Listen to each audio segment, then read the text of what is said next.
تصريح مثير من محمد أبو تريكة يفاجئ الأهلي بعد الفوز على الزمالك بهدفين لهدف في الدوري المصري. شاهد ماذا قال.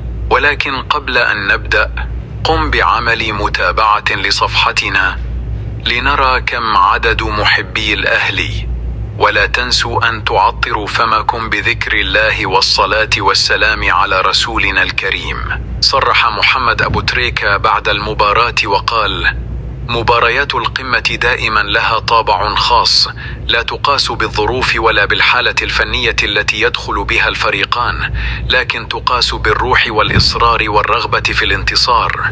ما شاهدناه اليوم من لاعبي الأهلي هو الدرس الحقيقي في كيفية التعامل مع الأوقات الصعبة.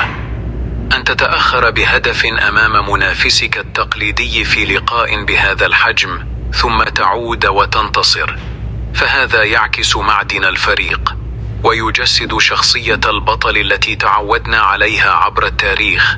كرة القدم ليست مجرد مهارة أو تكتيك، بل لحظات حاسمة يفرض فيها اللاعب إرادته وروحه على الملعب، وهذا ما صنع الفارق. الفريق لم يستسلم بعد الهدف، بل زاد إصراره وبحث عن الحلول حتى وجد الطريق. التغييرات كان لها مفعول السحر، وأظهرت أن أي لاعب يرتدي القميص الأحمر يستطيع أن يكون حاسما إذا امتلك الثقة والجرأة، وأن روح الأهلي لا تتوقف عند لاعب بعينه، بل تنتقل من جيل إلى جيل. أكثر ما أسعدني اليوم هو رد الفعل بعد التأخر، لأن الشخصية وقت المحن هي التي تبني الفرق الكبيرة. حين تتلقى صدمة وتعود أقوى، هنا تكتب شهادة العظمة. هذا الانتصار ليس مجرد 3 نقاط، بل رسالة لكل المنافسين أن الأهلي حاضر دائما حتى في أصعب الظروف، وأن الروح التي تربينا عليها ما زالت تنبض في دماء هذا الفريق.